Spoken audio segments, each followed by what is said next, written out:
ఆ ఆలయంలో అర్చకులకు కార్యనిర్వహణ అధికారికి మధ్య అంతర్యుద్ధం నడుస్తుందా? స్వామివారి సర్కారీ సేవ తర్వాత కొందరు పూజారులు ఈవోకు ప్రాధాన్యత ఇవ్వలేదా? ఆర్జిత సేవలను అర్చకులు తూతూ మంత్రంగా మమ అనిపిస్తున్నారా? సంబంధిత పూజలతో పాటు సిబ్బందిపై శాఖాపరమైన చర్యలు తీసుకునేందుకు రంగం సిద్ధమైందా?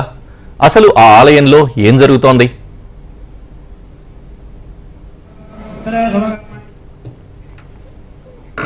ఆధ్యాత్మికతకు పుట్టినిల్లుగా విరాజిల్లుతున్న ఆ ఆలయంలో అర్చకులకు ఆలయ కార్యనిర్వహణ అధికారికి మధ్య రచ్చ తారాస్థాయికి చేరింది. సర్కారీ ఆధ్వర్యంలో స్వామివారికి నిర్వహించే తొలి సేవలలో ఆలయ కార్యనిర్వహణాధికారికి అధిక ప్రాధాన్యత ఇవ్వాల్సి ఉంటుందన్న నిబంధనకు తోడు ఇప్పుడు ఆ విషయమే ఆలయంలో చర్చకొచ్చింది. అది రచ్చకు దారితీసింది. ఆంధ్రప్రదేశ్లో ప్రముఖ శైవ క్షేత్రంగా, భూమండలంలోనే నాభిస్థానంగా బాసిల్లుతోన్న శ్రీశైల క్షేత్రంలో తాజాగా ఓ వివాదం అర్చకులకు ఆలయ కార్యనిర్వహణాధికారికి మధ్య కుంపట్లు రాజేసింది. ఆరుద్రోత్సవం రోజున అన్నాభిషేకం తర్వాత ఈవోను హారతి దర్శనం కోసం అనుమతించకపోవడం, ఉత్సవ విగ్రహాలకు జరిగే పూజా విధానం, ఆర్జిత సేవలతో పాటు సేవలు జరిగే వాటిపై ఆగ్రహం వ్యక్తం చేసిన ఈవో ఆలయ అర్చకులకు మెమోలు జారీ చేశారు.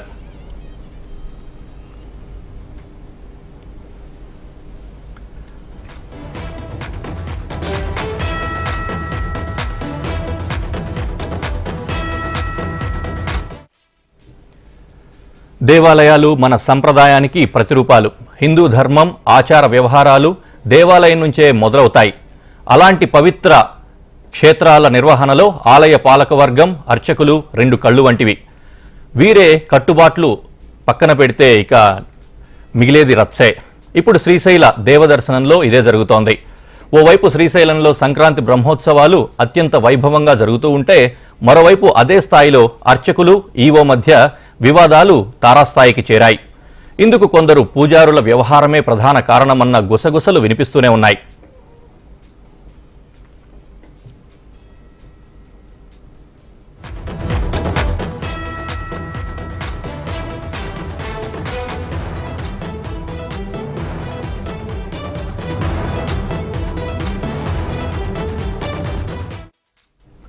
శ్రీశైలంలో జరుగుతున్న సంక్రాంతి బ్రహ్మోత్సవాలలో వార్షిక ఆరుద్రోత్సవం సందర్భంగా ఆలయంలో ప్రత్యేక పూజలు నిర్వహిస్తారు. అర్ధరాత్రి దాటిన తర్వాత లింగోద్భవ సమయంలో స్వామివారికి వివిధ ద్రవాలతో, పంచామృతాలతో విశేష పూజలు, అభిషేకాలతో పాటు అన్నంతో అన్నాభిషేకాన్ని నిర్వహించడం ఆనవాయితీ. ఈ పూజా కార్యక్రమాల అనంతరం స్వామివారికి ఇచ్చే మహామంగళ హారతి అత్యంత కీలకం. ఈ హారతి దర్శనం ఓ మహాభాగ్యంగా దేవాలయం పాలకవర్గం భావిస్తుంది. అయితే ఆ హారతుల తర్వాత సర్కారీ ప్రతినిధిగా ఉన్న ఆలయ పరిపాలనా అధికారి దర్శనానికి అనుమతి ఇవ్వాల్సి ఉంటుంది. కానీ ఎంతో భక్తి శ్రద్ధలతో పూజలో పాల్గొన్న ఈవో అనూహ్యంగా ఆలయ ప్రధానార్చకులతో పాటు కొందరు పూజారులు దర్శనానికి అనుమతించలేదు. దీంతో అసలైన రచ్చ మొదలైంది. గతానికి భిన్నంగా పరిపాలనా అధికారిని అనుమతించకపోవడం పెద్ద చర్చకు, రచ్చకు దారితీసింది.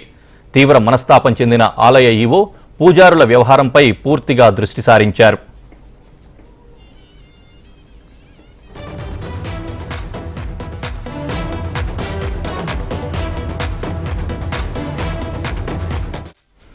ఇక బ్రహ్మోత్సవాల సమయంలో స్వామి, అమ్మవారికి జరిగే ఆర్జిత సేవలు, కైంకర్యాలు, ఉత్సవమూర్తులకు జరిగే పూజలు, స్వామి, అమ్మవారి కళ్యాణం విషయంలో అర్చకుల వ్యవహారంపై పూర్తిగా ఆరా తీశారు. స్వామి, అమ్మవారికి నిర్వహించే పూజలు ప్రతినిత్యం శ్రీశైలం టీవీ ద్వారా లైవ్ టెలికాస్ట్ చేస్తూ ఉంటారు.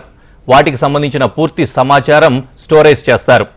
పూజలు నిర్వహించే సమయంలో కొందరు పూజారులు వ్యవహార తీరును గమనించిన ఆలయ ఈవో వాటికి సంబంధించిన వివరాలను వెలికితీశారు. శ్రీశైల టీవీ వద్ద ఉన్న డేటాను కొందరు సీనియర్ ఉద్యోగులు, మరికొంతమంది ముఖ్యమైన పండితులతో కలిసి వీక్షించారట. ఇందులో కొందరు పరిచారకులు, మరికొందరు అర్చకులు వ్యవహార తీరి పరిశీలించారు. ఎంతో నియమ నిష్టలతో జరిపించాల్సినటువంటి స్వామివారి కైంకర్యాల విషయంలో వెకిలి నవ్వులు, విచిత్ర చూపులతో అపవిత్రం చేశారన్నది వారి వాదన. అంతేకాకుండా పూజా విధానంలో పూర్తి స్థాయి మంత్రపఠనం చేయకుండా చాలా వరకు వాటిని తప్పించి పూజలను మమ అనిపించారని పండితులు గుర్తించారు. దీంతో ఆగ్రహం వ్యక్తం చేస్తూ సంబంధిత అర్చక సిబ్బందికి, వారిని పర్యవేక్షించాల్సిన ఆలయ సిబ్బందిపై శాఖాపరమైన చర్యలు తీసుకునేందుకు ఈవో మెమోలు జారీ చేశారు.